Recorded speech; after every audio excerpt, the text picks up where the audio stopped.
मेरा नाम है बिलाल और welcome back to BR's official channel. मैं 2 वीडियोस ऑलरेडी कर चुका हूं खीरे के ऊपर, जिसमें मैं आपको एपिसोड 1 और एपिसोड 2 में कुछ चीज़ें बता चुका हूं। आज क्योंकि हमने पहली पिकिंग पूरी कंप्लीट कर ली है, तो इसलिए मैं चाह रहा था कि मैं आपको एक पूरा ओवरव्यू दे दूं कि हमने क्या मुश्किलात देखी और क्या क्या चीज़ें हमने देखी। सो मैं सबसे पहले ज़मीन की तैयारी से शुरू करूँगा। खीरे के लिए ज़मीन की तैयारी बहुत ज़्यादा ज़रूरी है। यहाँ पे हमने थोड़ी सी मार खाई। सबसे पहले अपनी ज़मीन को लेज़र करवाएं, उसमें रूटावेटर ज़रूर चलवाएं और फिर उसके 24 से 28 इंच के बेड निकलेंगे अगर आपने इसको टनल स्ट्रक्चर के अंदर लगाना है। हम लोगों ने ड्रिप सिस्टम अभी नहीं इंस्टॉल हुआ था, अब हमारा ड्रिप सिस्टम इंस्टॉल हो गया है। ये जो खीरा लगाया है ये हमने फ्लड किया था इसको, और हमने इसको एंटी इंसेक्ट नेट में सितंबर के अंदर लगाया है, और हम लोगों ने इसको 1 एकड़ में टनल के स्ट्रक्चर के अंदर लगाया। टनल का स्ट्रक्चर हम लोगों ने ये पाइप लिया है, अंदर 1.25 इंच का पाइप है, बाहर हमने 1 इंच का पाइप लगाया हुआ सिर्फ इसकी मजबूती के लिए। ऊपर हमने एंटी इंसेक्ट नेट लगाया है। हमारे पास टिश्यू की भी ऑप्शन थी।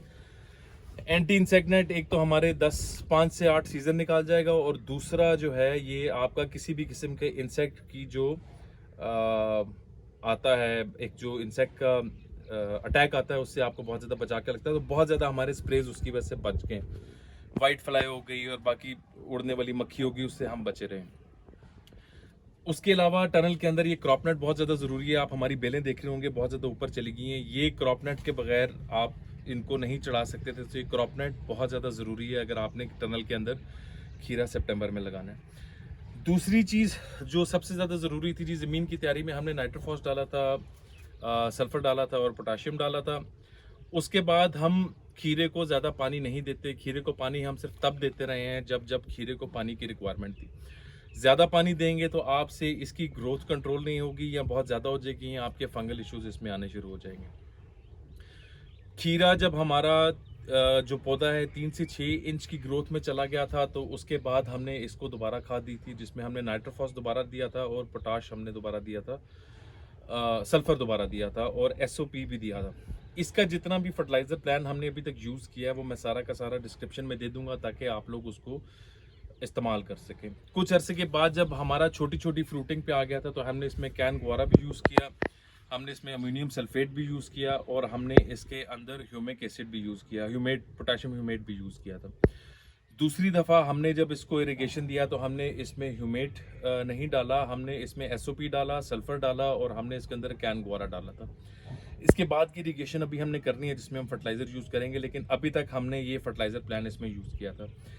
यही रिपीट होगा बिकॉज अब पौधा बड़ा हो गया तो इसको नाइट्रोजन कम चाहिए, इसको पोटाशियम ज़्यादा चाहिए, तो हम उसके अकॉर्डिंगली अपनी फर्टिलाइजर। दूसरी सबसे ज़्यादा ज़रूरी चीज़ जी, वो आपके फंगल अटैक्स आते हैं, जड़ की तरफ से भी आते हैं और आपके पौधों की तरफ से भी आते हैं, जिसमें आपका डाउनी का अटैक आता है, बर्नी का अटैक आता है और कुछ और अटैक्स आते हैं। उसके लिए हम लोग हर तीसरे दिन जब हमारा पौधा 5 से 6 इंच पे आ गया था, हर दूसरे दिन हम इसमें फंगल स्प्रे करते रहे, जिसमें मुख्तलिफ किस्म के स्प्रेज हैं। सिजेंटा की रिवस है, बायर कंपनी के प्रोडक्ट्स हैं, हम लोगों ने एलियट भी यूज़ किया है, हम लोगों ने एंट्रोकॉल भी यूज़ किया है, हम लोगों ने रिवस यूज़ किया है, और उसके अलावा कुछ अमाइनम एसिड्स हैं जो हम यूज़ करते हैं, जिसमें सिजेंटा की एजाबियान यूज़ करते रहे हैं, और एक हम टेकामेन मैक्स जो है यूज़ करते रहे हैं, और हम लोग NPK 2020 भी हमने एज अ खाद में स्प्रे में यूज़ किया, जिसकी वजह से हमारा पौधे को जो न्यूट्रिएंट्स हैं वो मिलते रहे।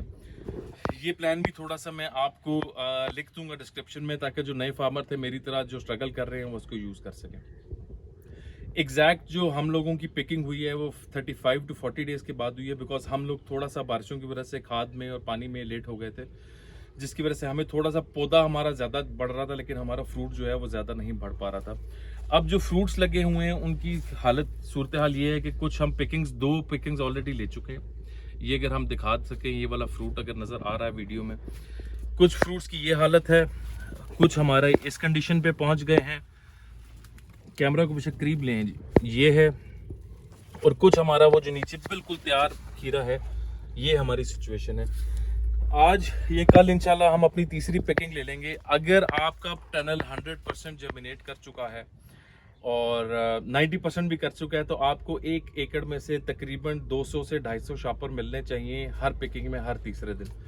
अगर हम रेट की बात करें तो हम लोगों को जो मंडी में रेट मिल रहा है वो तकरीबन अभी भी 270 से 300 पर शॉपर मिल रहा है 5 केजी वाला, जो कि एक बुरी इनकम नहीं है। अब हमारा खर्चा जो है वो कंट्रोल में है, हमारा सिर्फ फर्टिलाइज़र का खर्चा है और यही खीरा जो है ये अपना खर्चा जो है उसको खुद उठाएगा।